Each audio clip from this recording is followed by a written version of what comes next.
साथियों, सभी को नमस्कार। मैं कपिल शर्मा आपका फिर से स्वागत करता हूं अपने इस ऑफिशियल एकेडमी यूट्यूब चैनल पर। साथियों, आज का जो हमारा इस वीडियो बनाने का उद्देश्य है वह है आप सभी तक एक संदेश पहुंचाना, जिसकी जो डिमांड है वो काफ़ी समय से स्टूडेंट कर रहे थे कि सर, जो ये पुलिस भर्ती हुई है इसका जो रिटर्न है क्या ये दोबारा होगा। जब से हाई कोर्ट ने अपना डिसीजन दिया है या सरकार को 28 दिन के भीतर और राज्य चयन आयोग को जो है आपका जो लोक सेवा आयोग है हमारा, उसको 28 दिन के अंदर जो है अपना जवाब दायर करने को कहा गया है। तो उसके बाद जो है बहुत सारे छात्र जिन्होंने ये एग्ज़ाम दिया है वो कंफ्यूज है कि क्या ये एग्ज़ाम कैंसिल हो जाएगा या फिर इसका रिजल्ट आएगा और जो एग्ज़ाम दिया है वही फाइनल होगा। तो इसका जवाब मैं आपको ज़रूर दूंगा।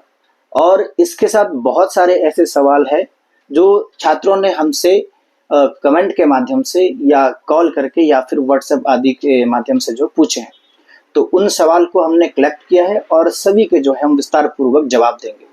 तो आप सभी जो है वीडियो को अंत तक जरूर देखें। बहुत से सवालों के जवाब आपको इस वीडियो के माध्यम से मिलने वाले हैं। और मैं आप सभी का धन्यवाद करना चाहूँगा। आप सभी के प्यार और सहयोग से जो है हम बहुत कम दिनों में जो है बहुत इसमें ज़्यादा रीच हमको मिली है और बहुत सा प्यार मिला है इस वीडियो के माध्यम से जो हमने जितने भी अभी तक अपलोड किए हैं। तो वापस आते अपने मुख्य विषय पर कि पुलिस भर्ती का जो रिटर्न है क्या वो दोबारा होगा और फाइनल रिजल्ट आएगा तो क्या कब आएगा और कैसे क्यों। ठीक है, तो इसका हमने एक विश्लेषण किया है और विश्लेषण के हम कुछ आंकड़े भी रखेंगे और वो आंकड़े क्या है वो प्रमाणित हम करेंगे। तो साथियों, सबसे पहले मैं शुरुआत करना चाहूँगा आप सभी के जो आप सब ने हमसे सवाल पूछे। वो सवाल सबसे पहला ये है कि आंसर की रिवाइज्ड होगी और क्या दोबारा से आंसर की आएगी, क्योंकि हमने एग्जाम में देखा बहुत सारे क्वेश्चन उसमें ऐसे थे जो कंफ्यूज करने वाले थे। ठीक है, चाहे वो रीजनिंग के हो, जीके के हो या फिर कोई और। तो उसमें बहुत सारे कैंडिडेट्स ने, अधिकतर उन कैंडिडेट्स ने रिट किया है जो आपका जिनके चांसेस बने हुए हैं, लेकिन बहुत से कैंडिडेट इस उम्मीद में हैं कि जो आंसर वहां पर गड़बड़ हुए हैं उसके नंबर जो सभी को मिलेंगे। तो इस बात को आप बड़े ध्यान से सुनिए कि जिन्होंने रिट किया है इसके मार्क्स जो है केवल उन्हीं को मिलेंगे, क्योंकि आंसर की जब आपका अपलोड किया था आयोग ने, एसपीपीएससी ने, तो उसमें साफ और स्पष्ट शब्दों में लास्ट में लिखा हुआ था कि एक क्वेश्चन के ऊपर 100 रुपीज चार्ज रहेगा और नंबर जो है केवल उन्हीं को मिलेगा जो आपका इसको जो फाइल करेगा। ठीक है, रिट को फाइल करेगा अपने ईमेल के माध्यम से। ठीक है, और तो नंबर आपको शायद क्लियर हो गया होगा किन को मिलने वाले हैं। हाँ, कुछ केसेस में ऐसा देखा गया है कि जहां पर बहुत ज्यादा मात्रा में रिट आती है तो वो आपका जो सबको नंबर मिल जाता था, लेकिन काफी समय से हमने ये चीज देखी है। जब से 100 रुपीज फीस रखी है, मैंने खुद जो है आपका बहुत बारी एग्जाम दे रखे हैं, एलाइड सर्विस के या आरएफओ के बहुत सारे एग्जाम दे रखे हमने, और मैंने 5 टाइम जो है मेंस भी जो है क्वालिफाई किया है आपका एलाइड्स या बाकी जो भी है। ठीक है, तो वहां पर जो एचपीपीएससी है वो केवल उन्हीं को मार्क्स देता था जिन्होंने जो है रिट फाइल की होती। मैंने किसी भी एग्जाम में आज तक रिट फाइल नहीं किया और यही लगा हमको भी शायद कि नंबर मिलेंगे, लेकिन नहीं मिला। ठीक है, या कुछ भी केस हो सकता है, मैंने रिट फाइल नहीं किया, लेकिन जब लास्ट में हमने रिजल्ट देखा तो मुझे उसका रिट का मार्क्स नहीं मिला था, क्योंकि मैंने रिट किया ही नहीं था।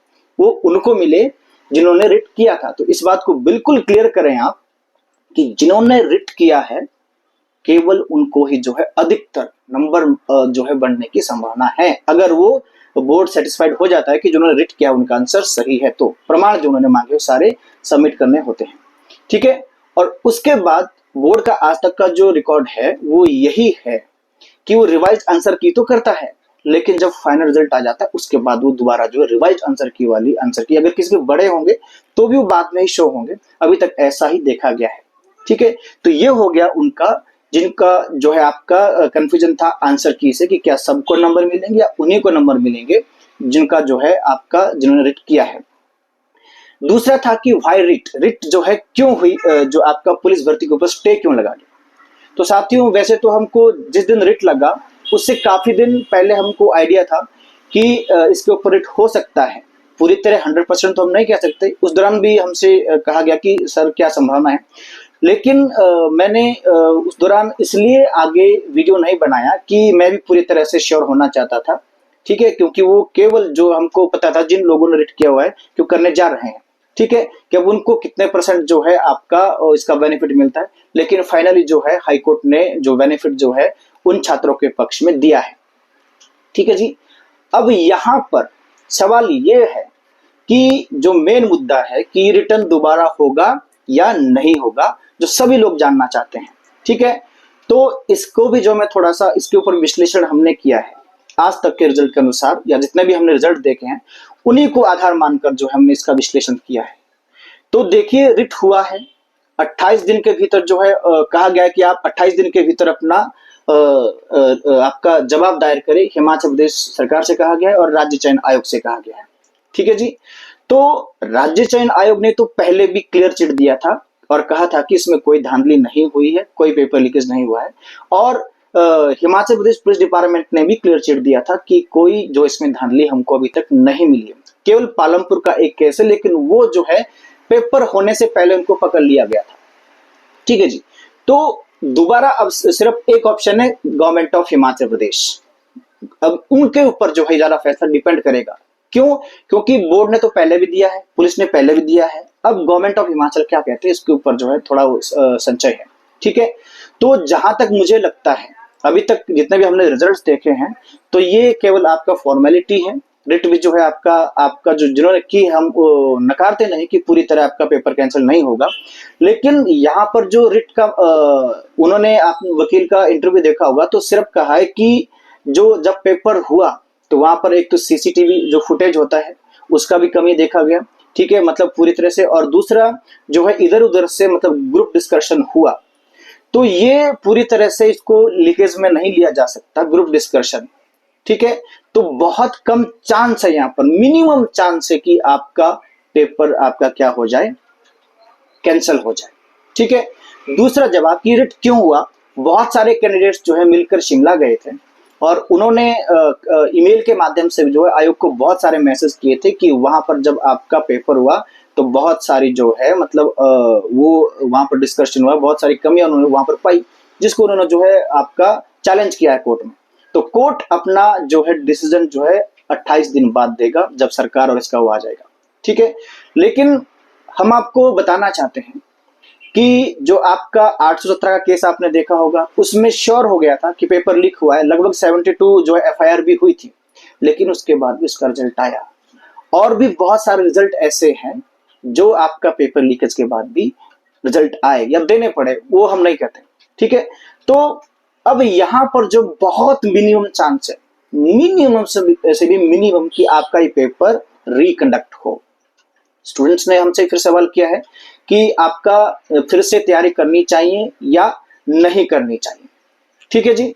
तो हम सभी से आग्रह ये करना चाहते हैं, देखिए पहले भी पेपर लीक हुआ और फिर कैंसिल हुआ जब लास्ट टाइम भर्ती हुई, तो वहां पर क्या हुआ कि जो पहले इसमें निकल रहे थे उसमें से बहुत कम, जब दोबारा पेपर हुआ तो उसमें बहुत कम निकले, बहुत कम ऐसे तो जो पहले में भी क्लियर थे दूसरे में भी क्लियर हुए। तो अगर ये पेपर भी दोबारा होता है तो इसमें बहुत सारे ऐसे होंगे जिसमें क्लियर है और अगले के लिए जो है आपका क्लियर ना कर पाए, ठीक है। तो तैयारी तो प्रेपरेशन तो आपको कंटिन्यू रखना चाहिए, क्योंकि बाकी अभी फॉरेस्ट गार्ड की भर्ती भी है, होम गार्ड की भर्ती भी है। और मैं आपको महत्वपूर्ण जानकारी दे दूं, इस बार शायद मैक्सिमम चांस अभी तक जो हमें जानकारी मिली है, होम गार्ड में भी रिटर्न होने की पूरी पूरी संभावनाएं हैं, ठीक है जी। फॉरेस्ट गार्ड है, आगे पटवारी है, पंचायत सहायक, बहुत सारी भर्ती है। तो प्रेपरेशन तो आपको कंटिन्यू ही रखना चाहिए, लेकिन खासकर अगर आप पुलिस की बात करें, ठीक है, तो स्टडी से तो आप अटैच्ड रहें, क्योंकि किस्मत का कोई ऐसा वो नहीं रहता या आपको कब कहां पर कैसा मौका मिल जाए, ठीक है। और यहाँ पर फिर एक सवाल पूछा गया था कि सेफ कौन से कैंडिडेट है। इसका विश्लेषण हमने वीडियो 1 जो आप इसमें हमारा देखेंगे उसमें आपको बता दिया था, पूरा कट ऑफ एक एक चीज को जो हमने क्लेरिफाई किया था। लेकिन फिर भी बहुत से ने जो है हमसे पूछा है कि सर कौन से स्टूडेंट जो सेफ रह सकते हैं। तो इसमें मेरा मानना है जिनके 70 प्लस नंबर है वो तो 100% सेफ है, वो चाहे किसी भी कैटेगरी में हो। लेकिन जो 60 से 70 के बीच में है, तो जो रिजर्वेशन में है, चाहे वो ओबीसी है, एससी है, एसटी है, हमारा मानना है वो भी सेफ हो सकते हैं। हमने कट ऑफ उसमें पहले दिया हुआ है। और कुछ कैटेगरी में हमने बिलो 60 भी दे रखा है, जो बिलो 60 है, 60 से नीचे है, ठीक है, तो वहां पर भी जो उनकी संभावनाएं बन सकती हैं अगर पेपर लीक नहीं हुआ है। क्योंकि एक चीज और, पुलिस जो है अभी जिनके ऊपर थोड़ा डाउट है उनको, तो रिजल्ट का वेट कर रहे हैं। अगर मैक्सिमम के मार्क्स जिनके ऊपर संदेह है 70 प्लस निकलते हैं तो जाहिर है कि पेपर लीक होने की संभावना रहती है। कितना लीक हुआ, कितने लोगों तक पहुंचा, ये पुष्टि हम नहीं करते, ये अभी शायद पुलिस के ऊपर प्रोसेस के ऊपर जारी है उनका, और रिजल्ट का वेट कर रहे हैं। उस स्थिति में जो पेपर कैंसिल होने की संभावना रह सकती है अगर ये उसमें क्लेरिफाई हो जाता है कि आपके जो कैंडिडेट संदिग्ध थे उनके 70 प्लस नंबर आ गए हैं, तो वहां पर बन सकते। अदरवाइज अगर ऐसा नहीं पाया जाता तो ध्यान रहे पेपर होने जो है कैंसिल होने की कोई संभावना नहीं दिखती हमें। रिजल्ट भले ही डिले हो जाए थोड़ा सा, लेकिन आपका जो है ये एग्जाम जो है रिटर्न का रिकंडक्ट होने की संभावना बहुत कम है। हमारी ओर से ये फाइनल है कि इसका रिजल्ट आएगा और जरूर आएगा। थोड़ा सा समय लग रहा है अभी, लेकिन फाइनल रिजल्ट जरूर आएगा। और कट ऑफ जो हमने दिया है, अगर पेपर लीक नहीं हुआ होगा तो उसी के आसपास हमने +-2 रखा वहां पर, उसी के आसपास जो है कट ऑफ रहेगा और जरूर रहेगा, ऐसा हमारा मानना है। तो साथियों, आप सभी ने वीडियो को देखा और हमें उम्मीद रहती है कि आप वीडियो को जो है लाइक करेंगे, शेयर करेंगे और कमेंट के माध्यम से, क्योंकि आपके कमेंट हमारे लिए बहुत महत्वपूर्ण है, हमें पारदर्शित बनाते हैं और अधिक जो है हम प्रयास करते हैं या मनोबल बढ़ाते हैं। तो एक बार सभी का वीडियो देखने के लिए बहुत बहुत धन्यवाद। हमने छोटा जो विश्लेषण किया है, तो फाइनल हमारा विश्लेषण यही है कि पेपर जो है बहुत कम चांस है हमारी ओर से कि रिकनेक्ट होगा। इसका फाइनल रिजल्ट आएगा और जरूर आएगा। सभी का बहुत बहुत धन्यवाद।